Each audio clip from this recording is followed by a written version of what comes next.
인터넷 시대가 되어서 가장 아쉬웠다고 그럴까요? 아니면 잃어버린 추억이 있다면 손편지가 아닐까 싶어요.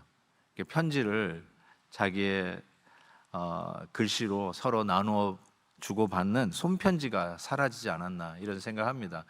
여러분도 이제 이메일로, 전자메일로 서로 소통하지 않습니까? 뭐 SNS를 통해서도 서로 이렇게 텍스트를 주고 받는 것이 아주 익숙해졌고, 손편지를 직접 쓰는 사람은 거의 없는 것 같고, 생각해 보니까 선교사님들도 선교 편지를, 제가 옛날에는 선교 편지를 이렇게 한 달에 한 번씩 모아가지고 이렇게 복사를 해가지고 나눠 드려가지고 같이 기도하는 그런 일들을 했었거든요. 근데 요즘은 선교사님들이 편지로 선교 편지 보내시는 선교사님 한 분도 거의 없고요. 딱 한 분, 우리 교회는 한 분 계세요. 그게 일본 주재 선교사님이신 강민수 선교사님은 손편지를 꼭 보내세요.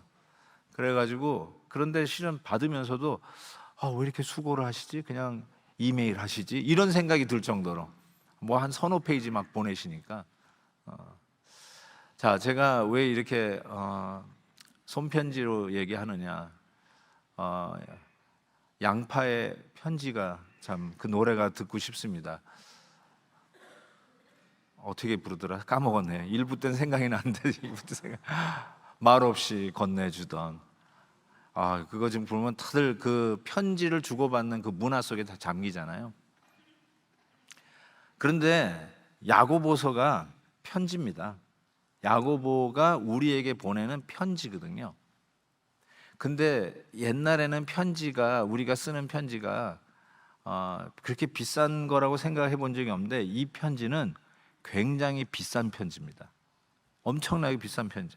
우리는 종이 위에다가 편지를 쓰지만 야고보는 어디다가 편지를 썼을까요?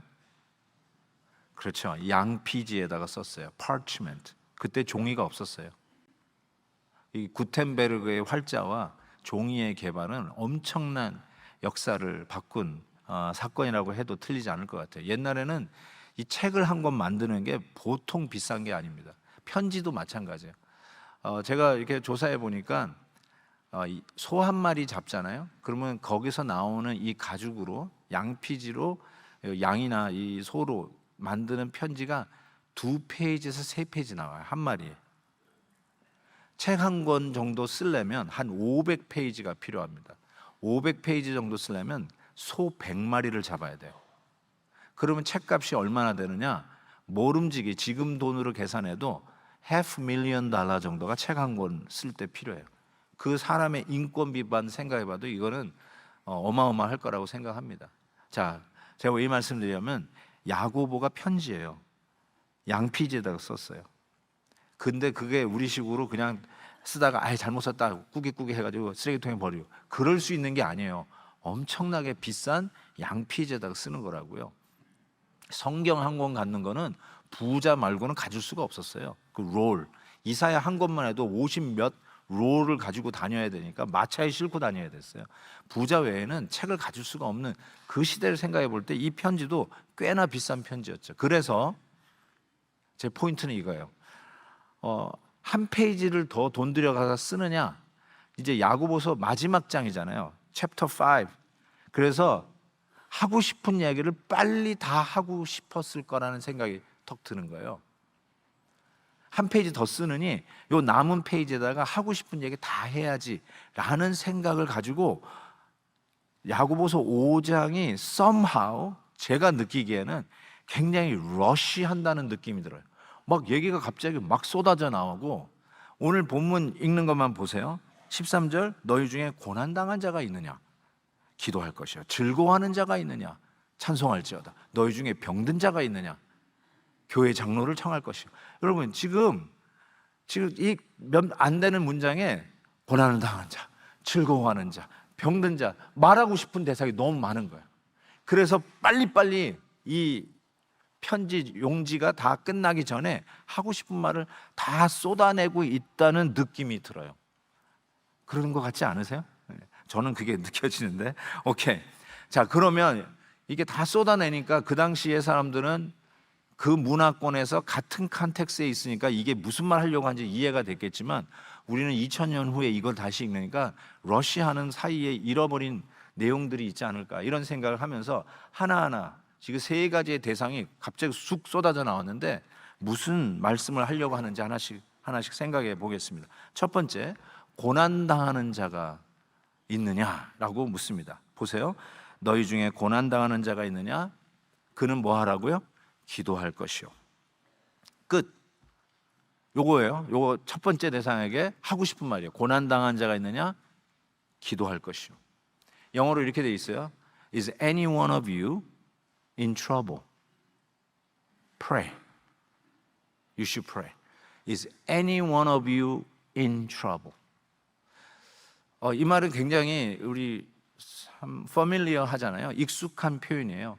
여러분 문제가 있는 분 계십니까? 지금 문제가 있는 분 계세요? Is any one of you in trouble? 기도하라고 얘기합니다. 남편이 직장에서 돌아와 가지고 아내에게 이렇게 이야기를 합니다. 여보, 회사에 문제가 생겼어. I think our company is in trouble. 그런 면이에요. Our company is in trouble. My work is in trouble. 갑자기 직장에 갔던 남편이 아내에게 전화가 왔어요. 여보, 한국에 빨리 들어가 봐야 될 것 같아. 왜요? 우리 부모님에게 문제가 생긴 것 같아. Our parents are in trouble. 그래서 한국에 빨리 가봐야 되겠다는 거예요. familiar 하시죠? 이런 이야기들?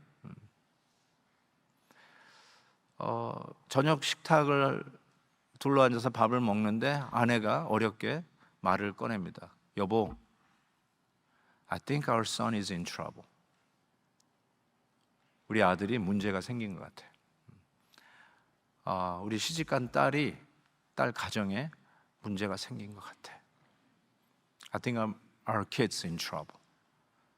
대학 간 우리 아들이 지금 문제가 생긴 것 같아.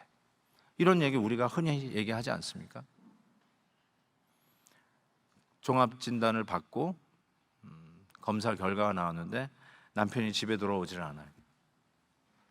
늦지막해 집에 들어오더니 어렵게 입을 뗍니다. 여보, 내 건강에 문제가 생긴 것 같아. I think I'm in trouble. 이런 얘기를 우리가 한다는 것이죠. Is any one of you in trouble? 우리 모두를 향한 야고보 선생님의 메시지예요. 어떻게 해야 되냐? You should pray. 기도하래요. 그리고 끝이에요. 기도하면 낫는다. 기도하면 문제 해결된다. 이런 어떤 확신이나 그 말이 없고요. 기도하라는 말로 끝내요. 뭔가 좀 단절된 기분이 느끼는데 그 당시 성도들은 이게 무슨 말인지 알아들었던 것 같아요. 러시하고 있는 야고보 선생님의 이 말씀 중에도 분명하게 그들이 이해하고 알아듣는 메시지가 있었다고 저는 생각해요. 그 당시 기도하면 확답을 받을 것이고 문제가 해결될 것이고 건강이 회복될 것이고 우리 회사가 다시 살아날 것이고 이런 어떤 확답은 없지만 기도하라라고 하는 말 속에 그 성도들이 어떤 위로를 받았을까? 예레미야 33장에 보면 이런 말씀이 있어요. 너는 하나님께 부르짖으라 내가 내게 응답하겠고 네가 알지 못하는 크고 은밀한 일을 내게 보이리라. 기도하면 응답되겠다는 말로 어떻게 보면 단순하게 이 말을 끝내지 아니하고 기도하면 하나님의 크고 은밀한 일을 보여줄 것이다. 하나님의 비밀을 깨닫게 될 것이다.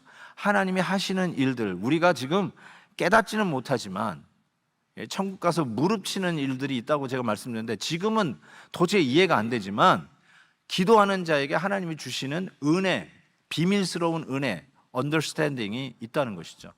그래서 예수님의 산상설교 보면은 누가복음에 이런 말씀이 있어요. 구하라 그러면 너희에게 주실 것이요 찾으라 그러면 찾아낼 것이요 문을 두드리라 그리하면 너희에게 열리리라. 우리가 잘 아는 말씀이에요. 자, 이렇게 얘기하시고 나서 어떻게 결론을 짓냐면 너희가 악할지라도 좋은 것을 자식에게 줄 알거든 하물며 너희 하늘 아버지께서 구하는 자에게 응답해 주시지 않겠냐. 이렇게 답을 안 하고 성령을 주시지 않겠냐.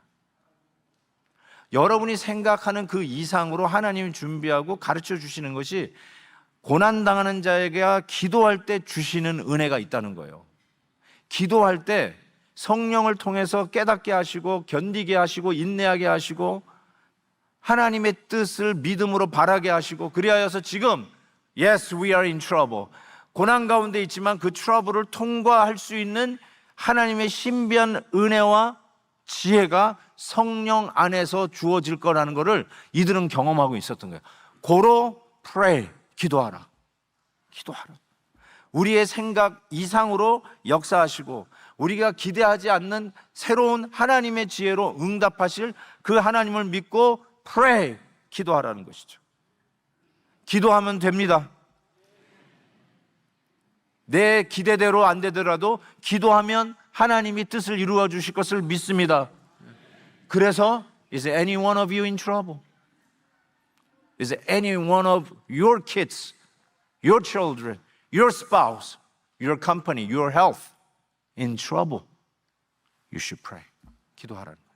하나님이 틀림없이 성령 안에서 주시는 은혜로 인도해 주실 것을 믿습니다. 두 번째 대상은 즐거워하는 자예요. 당연히 즐거워하는 자도 있겠죠. 13절을 보니까 즐거워하는 자가 있느냐? 그는 찬송할지니라, 이렇게 되어 있어요.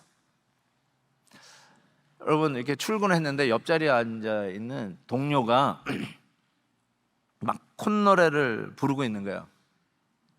Light it up, dynamite, 막 이러면서 막 이러 한다고 한번 생각해 보세요. 무슨 노래인지 잘 모르시죠? 어쨌든 그러면 뭐라고 그러세요? 옆에 있는 친구가 막 이러면 뭐라고 그러세요? 너 무슨 좋은 일 있니? 그렇죠. 무슨 좋은 일 있니? 이렇게 묻잖아요. 남편이 화장실 들어가서 샤워를 하는데 전혀 그런 소리를 못 들었는데 샤워하는데 노래를 하는 거예요. 임영웅의 노래를 막 부르고 있어. 예를 들어서. 그러면 아내가 뭐라고 그랬어요? 여보, 무슨 좋은 일 있어? 뭐 복권 맞았어? 복권 당첨됐어? 이런 거 묻지 않을까요? 맞아요. 사람이 뭔가 즐거워하면 자기도 모르게 부르는 노래가 있어요. 흥겨운 거예요. 여러분을 즐겁게 만든 사건이 있는 거예요. 그러면 노래를 해요. 노래 안 부르던 사람이 노래를 하기 시작해요. 흥얼거리기 시작해요. 이게 뭘 얘기할까요? 여러분, 평소에 그렇게 노래를 안 하는데 어느 순간에 여러분이 노래를 하고 콧노래를 부르기 시작했다. 뭐가 여러분을 향해서 콧노래를 부르게 했나요?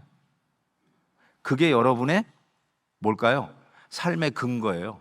그 맛에 사는 거예요. 그 맛에 사는 거예요. 그래서 실은 여러분이 부르는 노래를 보면 여러분이 섬기는 우상이 뭔 줄 알아요. 그래서 이사야 선지자가 이런 말을 했어요. 잘 들어보세요.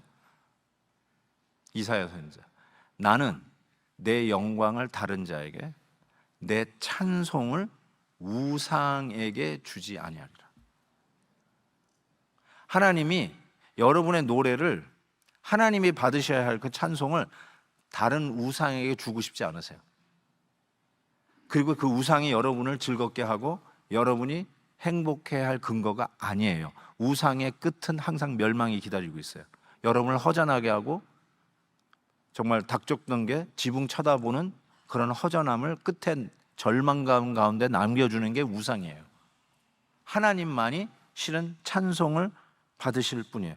그래서 우리가 진정으로 즐거워하는 일이 생겼잖아요. 그게 뭐든지 간에 아이가 좋은 대학에 갔다, 우리 자녀가 결혼을 드디어 했다, 오래 기다리던 자녀를 얻게 되었다, 즐거운 일이잖아요. 자, 그때 여러분이 무슨 노래를 부르는지를 생각해 보세요. Light it up, dynamite? or 김영웅의 뭐 60대 노인이 부르는 노래? 아니면 주 하나님 지으신 모든 세계, 이것이 나의 간증이요, 이것이 나의 찬송일세. 뭐예요? 이 즐거움과 이런 것이 하나님의 은혜로 주어졌기에 내 노래가 누구를 향해 간다고요? 하나님 앞에 가는 거야. 하나님 앞에. 다른 우상에게 가는 게 아니라 하나님 앞에 가야 된다는 거예요. 여러분 무슨 언제 어떤 노래를 부르는지가 여러분의 가슴 속에 담겨 있는 우상을 들추어내는 시간이에요. 알으라는 거예요. 그래서 야고보 선생님은 즐거운 사람이 있느냐? 뭐 박수 치고 좋아하라, 뭐 노래 불러라 이런 게 아니라 찬송하라, 찬송. 하나님을 높이라 이렇게 얘기했어요. 제가 여러분에게 제 인생 바이블 버스를 알려드렸던 것 같아요. 그게 바로 로마서 2장 4절입니다. 로마서 강의할 때도 여러분에게 했지만 다시 한번 여러분에게 나눕니다. 혹 네가 하나님의 인자하심이, 여러분에게 즐거운 일이 생긴 거예요. 하나님이 인자하심을 베풀었는데 그 이유가 왠지 아냐? 너를 인도하여 회개하게 하심인 줄 알지 못하느냐. 만약에 하나님이 여러분에게 즐거운 일, 인자하심을 베풀었었는데 만약에 회개하지 않는다? 그러면 이렇게 얘기하는 거야. 하나님이 길이 참으심이 풍성함을 멸시하는 일이라고 로마서 2장 4절은 얘기합니다. 제가 그때도 아마 마틴 루터의 바이블 벌스, 인생 벌스는 로마서 1장 17절. 오직 의인은 믿음으로 말미암아 살리라.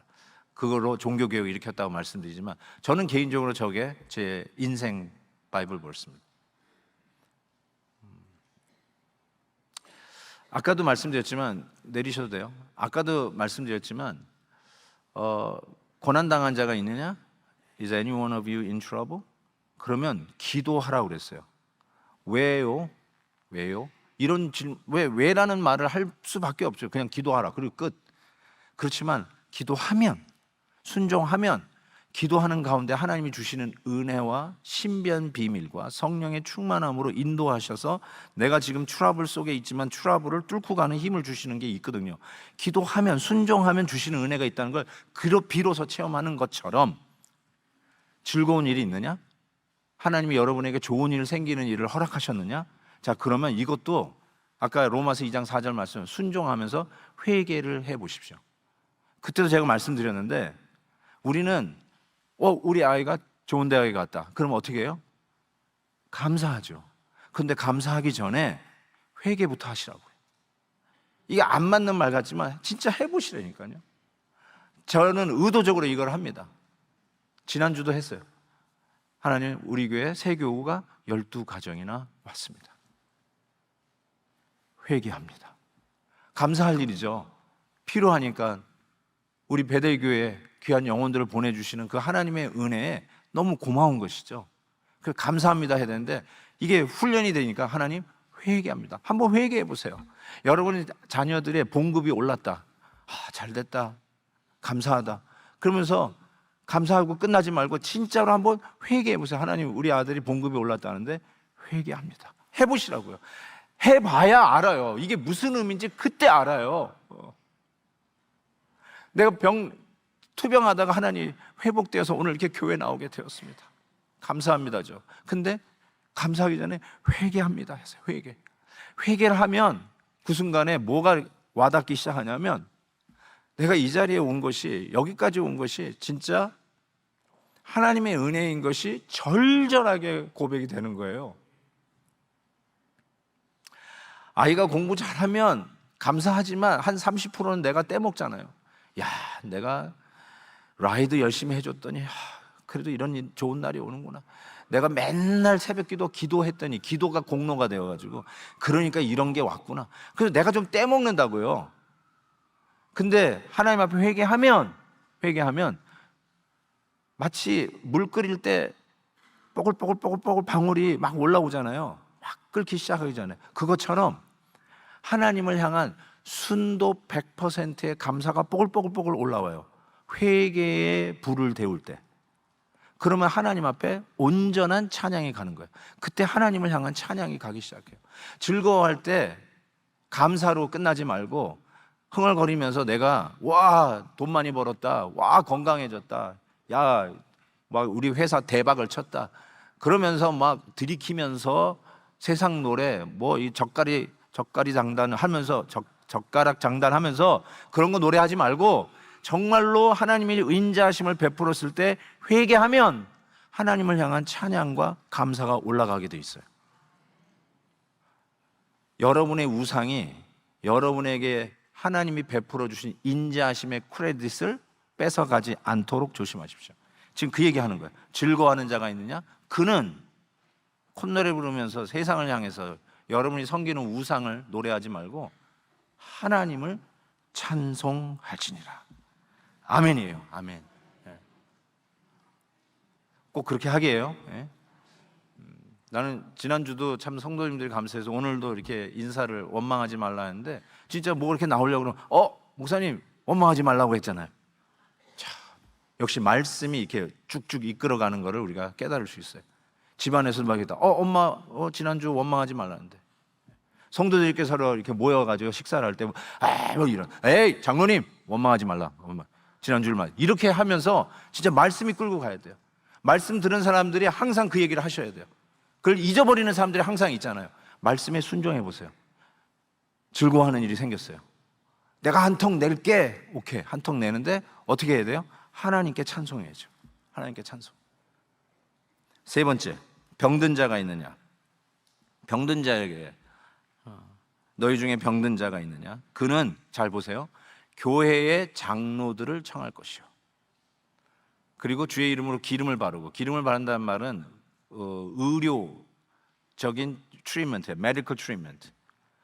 그를 위하여 그리고 나서 기도할지니라. 이렇게 얘기했어요. 자, 여러분 병든 자가 있느냐? 여러분에게도 적용할 수 있죠. 우리 아픈 분들 있잖아요. 우리 주위에 아픈 분들 어떻게 하시겠어요? 저는 교회 장로를 청한다는 말보다 더 상식적인 표현은 이거라고 생각해요. 병든 자가 있느냐? 그는 의사를 청할 것이요. 옛날엔 뭐 종합병원이 있어가지고 가가지고 진단받다 하기보다는 의사를 부르잖아요. 그래서 왕진을 오잖아요.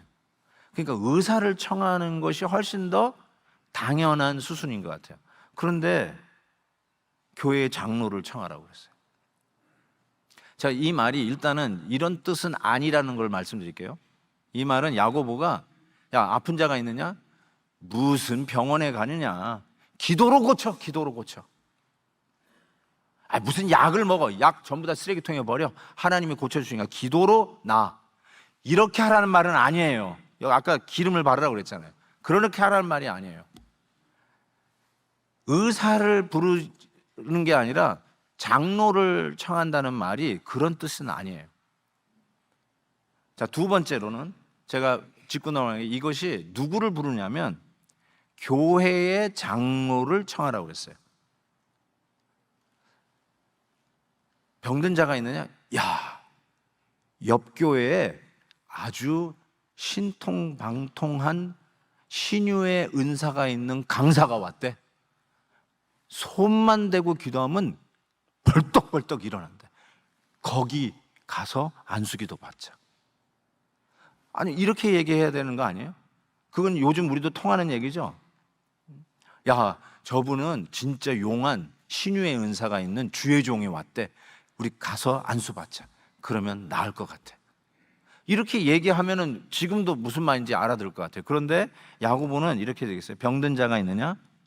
누구를 청하라고 그래요? 교회의 장로를 청하라고. 네가 다니고 있는 교회의 장로를 청하라는 거예요. 여러분이 출석하면서 예배 드리고 있는 우리 쉽게 얘기해서 베델교회의 장로님들을 청하래요.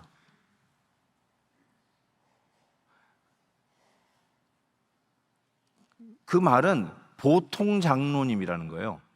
특별히 신유의 은사가로 알려지지 않아도 우리 교회 장로님 중에 신유의 은사 받은 장로님들 아직 들어보지 못했어요. 그러니까 딱 맞아요. 우리 교회 베델교회 장로님들이에요.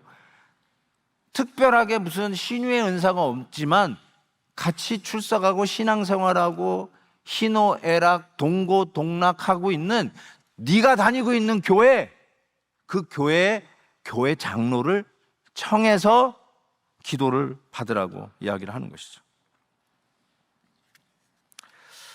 그러면 이렇게 돼 있어요. 자, 보세요. 15절 보세요. 믿음의 기도는 병든 자를 구원하리니 주께서 그를 일으키시라. 여기서 믿음의 기도는 누구의 믿음일까요? 누구의 믿음이에요? 믿음의 기도는 병든 자를 구원하라. 이 영어 성경을 보면 훨씬 더 장로들의 믿음이에요. 기도 좀 해주세요라고 교회 장로를 청했는데 그 장로님이 오셔서 기도해주는 그 장로님들의 기도, 믿음이에요. 그 장로님들의 믿음의 기도는 병든 자를 구원하고 주께서 그를 일으키신다는 말은 병을 치료해 주신다는 거예요. 그런데 여기 한 가지 참 재밌는 표현이 있어요. 먼저가 병든 자를 구원한다는 말이 있고 그 다음에 병을 고쳐주신다는, 일으켜주신다는 요 표현이 있어요. 야고보가 이걸 두 단계로 썼어요. 구원해 주신다, 그리고 치료해 주신다, 일으켜 주신다. 전 여기에서 한 스토리가 생각나는데 중풍병자를 우리 예수님이 고치는 사건이 떠올랐어요. 중풍병자를 고치는 사건은 마태, 마가, 누가 이 세 가지를 공관복음, 서로 연결된 복음이라고 하는데 이 세 복음서에 다 나옵니다. 마태복음 거를 읽어볼게요. 마태복음 9장에 보면 침상에 누운 중풍병자를 사람들이 데리고 오거늘 예수께서 그들의 믿음을 보시고 자, 누구의 믿음을 보냐면 자기 친구 중풍병자를 들것에 실고 예수님에게 왔어요. 이 스토리를 보면. 근데 사람이 몰려 있으니까 예수님에게 데리고 갈 수가 없어요. 그래서 지붕 위로 올라가요. 그 당시 지붕은 편편한 지붕이었어요. 우리 같이 이렇게 세모꼴이 아니라. 그리고 나서 그 진흙으로 이긴 그 지붕을 뚫었어요. 그리고는 자기 친구 중풍병자를 예수님 앞으로 달아내렸다는 거예요. 그 지붕이 뚫리고 막 사람이 지붕 위에서 내려오는 거를 예수님이 딱 보시고 나서는 뭐라고 했냐면 그들의 믿음을 보시고. 누구의 믿음이에요? 친구들이에요. 병자의 믿음이 아니에요. 예수님에게만 데려가면 우리 친구는, 이 중풍병자 친구는 소망이 있다. 그래서 데리고 갔는데 그들의 믿음을 보시고, 잘 보세요. 중풍병자에게 이르되 안심하라, 네 죄 사함을 받았느니라. 구원하셨다는 거예요. 죄 사함을 받아. 그리고 나서 뭐라고 얘기하시냐면 일어나 내 침상을 가지고 집으로 가라. 고쳐주셨어요. 아까 야고보 선생님이 말씀한 것처럼 교회 장로를 청해서 믿음의 장로님들이 기도해 주면 병이 나을 것이다 이렇게 하지 아니하고 구원을 얻게 된다. 즉 죄사함을 받게 되고 그 다음에 주께서 일으키시리라. 침상을 들고 집으로 걸어가라. 치료해 주신다는 거예요. 이것이 꼭 시간차로 일어나는 두 단계는 아닐 수 있어요. 동시에 일어나는 일일 수 있어요. 죄 용서 받은과 동시에 몸도 치료해 주시는 그런 은혜가 나타날 수 있어요. 근데 구태여 여기서 의도적으로 두 단계로 나누었다는 이 사실이 굉장히 인상적이에요. 먼저 죄를 용서를 한다. 이게 왜 먼저 이게 나올까? 그리고 나서 치료를 얘기하는 걸까? 이런 생각을 해보는데 교회 장로님을 청한다는 말씀에 저는 이런 게 왔어요. 나하고 인면식도 없는 용한 주의 종한테 가서 기도받는 게 아니라 그 집에 숟가락이 몇 개 있는지도 아는, 같이 신앙생활하는 우리 교회 장로님이에요. 그러면 그 안에 희노애락이 다 있어요. 우리 교회도 그렇지 않을까 싶어요. 오래 같이 신앙생활 하다 보면 그 안에 희노애락이 다 있어요. 때로는 섭섭하고 때로는 오해하고 갈등이 있고 뭔가 가슴에 맺힌 것도 있고 응어리지는 게 있어요. 이거는 nothing new. 참 그렇지 않아요? 교회 생활에 항상 그렇게 막 쾌활하고 모든 것이 행복하고 그러지 않아요. 갈등도 있어요. 특히 일을 하다 보면 그런 경우가 종종 생깁니다. 그런데 그거 가지고 멱살을 잡을 거예요. 칼질을 할 거예요. 그러니까 자꾸 덮고 가요. 그냥 넘어가요. 그렇지 않아요? 넘어가요. 그런데 병들었을 때 잘 보세요. 병들었을 때 교회 장로를 청했어요. 근데 그때 장로님이 만약에 이렇게 생각한다고 해봅시다. 너 나한테 그러더니 너 꼴 좋다. 내 이럴 줄 알아서 너 들어 누웠네. 이러면 그게 장로입니까? 그런 거 아니잖아요. 그래도 섭섭한 게 있고 혹시 응어리진 거가 있어도 가는 거예요. 가면 아파서 누워있는 그 믿음의 가족을 보면서 장로로서 기도를 해줄 거 아니에요. 기도를 해주면서 제 생각에 그 안에 하나님이 묘한 은혜를 준다고 생각해요. 아, 이게 교회의 장로를 청하라는 말이구나.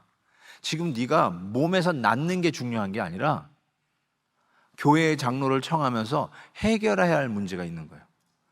그러면서 같이 기도해주고, 아, 어떻게 된 거야 김 집사, 어떻게 누워 있는 거야? 아유 장로님, 글쎄 말이에요, 내가 이런 일이 생겼네. 이렇게 먼 길 와주셔서 기도해 주셔서 너무 고마워요. 그러면서 태양에 눈 녹듯이 뭔가 이렇게 용해되고 녹아지는 것을 깨닫게 돼요. 그러는 가운데 교회의 장로님이 믿음으로 기도를 하는 거예요. 낫게 해주세요. 그때 오는 은혜가 뭐냐면 죄사함이에요. 용서받는 은혜를 받게 돼요. 그리고 나서 일으켜 주신다고 그랬어요. 저는 우리가 예수님이 나를 용서해 주셨다고 믿잖아요. 예수님의 십자가가 나의 죄를 위하여 십자가에서 보혈을 흘려주신 걸 믿잖아요. 믿으시죠? 그런데 이게 실은 관념으로 끝나는 경우가 상당히 많습니다. 자기는 믿고 있다고 생각하는데 그냥 하나의 컨셉이에요. 아, He died for me. 우리 꼭 주일학교 아이들 그게 무슨 의미인지 어떤 깊이인지 잘들 못하고 어떻게 구원받으셨어요? 이렇게 선생님이 물으면 He died for us, He died for me. 그렇게 얘기하는 것 같이 컨셉은 있는데 그게 무슨 말인지 진짜 알까? 이런 생각이 드는데 실은 어른들도 마찬가지 아니에요? 여러분도 구원받았다고 그러는데 그냥 컨셉은 아니에요. 진짜로 절절히 예수님이 나를 위해서 돌아가셨다는 것을 체험하셨느냐는 질문을 던진다면 여러분도 잘 대답을 못 하실 수 있어요. 그런데 응어리진 분하고 이렇게 풀기 시작할 때 교회의 장로님을 불러서 기도를 받을 때 그 안에서 섭섭하고 오해하고 답답해하고 했던 것들이 녹아내리기 시작하는 거예요. 그때 비로소 용서하고 용서받는다는 것이 뭔지를 알고 그때 예수님이 나를 용서해 준 것이 어떤 것인지를 체험하는 거예요. 1인칭 단수로 I로 체험하는 거예요. 그럴 거라고 하는 어떤 3인칭의 어떤 컨셉이 아니라 아, 내가 이렇게 용서를 받은 거, 이거를 정말로 체험하게, 복음이 진짜구나, 내가 용서받은 게 진짜구나, 이렇게 용서받은 거구나, 이거를 체험하게 되는 거예요. 그래서 교회의 장로를 청하라고 얘기했다는 것이 나타나는 거예요. 제가 중요한 말을 하나 할게요. 신학적인 교리를 얘기할게요. 모든 병은 죄로부터 온 거예요. 이거는 신학적으로 살리타요. 잘 들으세요. 모든 병은 죄로부터 왔어요. 만약에 아담과 하와가 죄를 짓지 않았다면 우리 가운데 병은 존재하지 않아요. 그래서 죄가 세상에 들어오면서 디스오더가 들어오기 시작했어요. 디스오더, 무질서. 그 무질 속에 병이 들어왔어요. 그래서 우리는 이렇게 얘기할 수 있어요. 신학적으로 모든 병은 죄로부터 왔다. 맞아요. 그런데 이거는 아니에요. 뭐가 아니냐면 내가 지금 앓고 있는 병은 내가 지난주에 부부싸움 한 죄 때문에 온 병이다. 이렇게 얘기할 수 없어요. You cannot say that. 그거는 건전하지 못한 신학이에요. 내 감기 걸렸는데 야, 이게 뭔 죄를 져가지고 내가 감기를 걸렸나? 이렇게 생각하는 거는 건강하지 않아요. 그럼에도 불구하고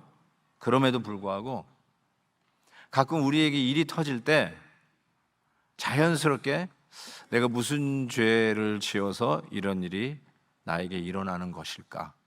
이런 질문을 던지게 돼요. 그렇지 않나요?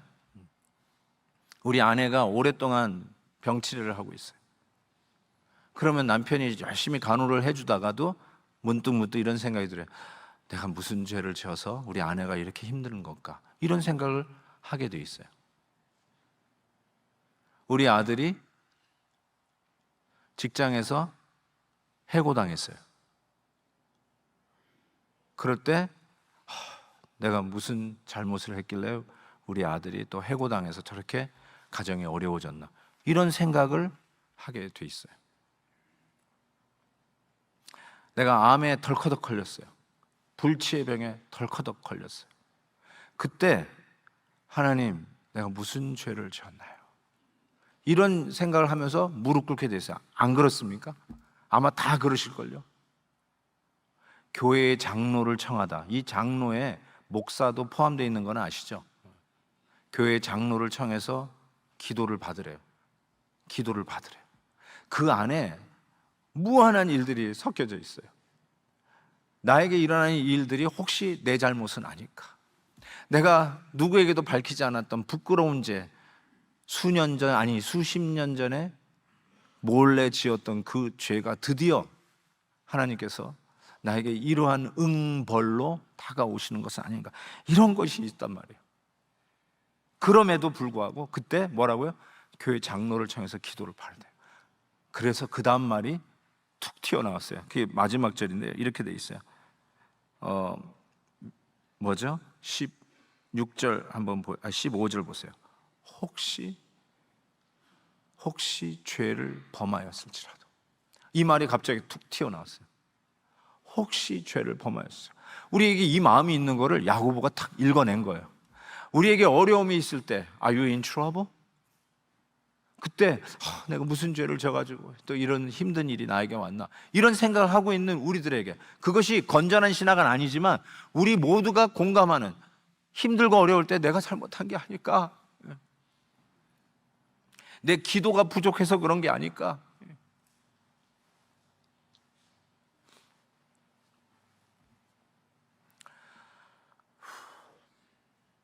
오늘 광고에 우리 김성수 집사님 소천 소식을 알려드렸잖아요. 일부에 그 아내 되시는 김희 집사님이 여기 앉아 계셨거든요. 제가 보기에는 훨씬 심각했던 김은경 선교사님을 하나님이 살리셨는데 김성수 집사님 데려가셨어요.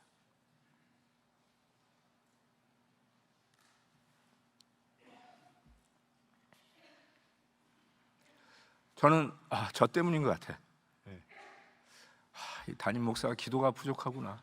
저 그렇게 생각해요.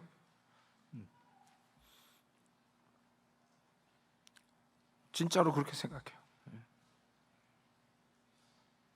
물론 내가 무슨 죄를 지어서 그 죄 때문에 하나님이 김성수 지사를 데려갔다, 그렇게 무슨 등호 성립하듯 찾는 건 건전한 신학은 아니에요. 그런데 자꾸 그렇게 생각이 되는 거예요. 내가 더 기도했어야 되는데.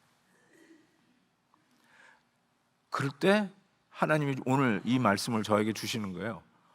혹시 죄를 범하였을지라도. 칸 하말티아스, 칸 하말티아스. 혹시 죄를 범, 우리 마음을 읽어내는 거예요, 지금 야고보가. 내가 왜 이렇게 인트러블에 있는가? 내가 왜 이렇게 지금 병든 가운데 있는가?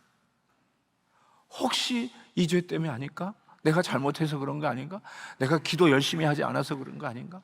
어쩌면 장로님들, 우리 목사님들, 내가 장로로서 목사로서 교회를 더 잘 충성되게 섬기지 못해서 이런 일이 생기는 거 아닌가? 이런 걸 다 갖고 있거든요.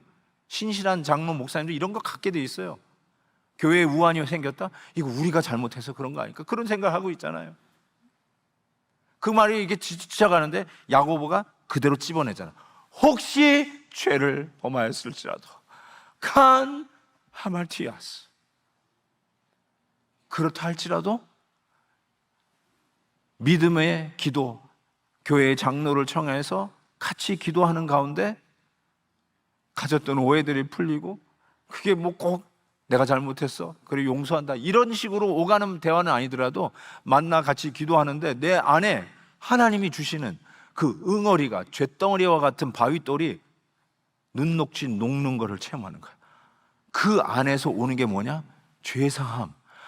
예수 그리스도의 십자가에서의 죄사함이 이런 거구나를 실질적으로 체험하게 되고, 거기서 오는 게 뭐냐? 하나님이 은혜를 주시면 일어나는 복을 주시는 거예요. 그래서 오늘 본문 다시 15절 보시면, 15절 보시면 어떻게 되어 있어요? 주께서 그를 일으키시라. 장로가 일으키는 것도 아니고요. 목사가 일으키는 게 아니에요. 누구의 믿음이 일으키는 것도 아니라 누가 일으키냐면 주께서 일으키시라. 아, 주께서 일으키시는구나. 주님이 하시는 일이구나. 그래서 주께만 찬송. 일어나면 주께만 찬송. 살아나면 주께만 찬송.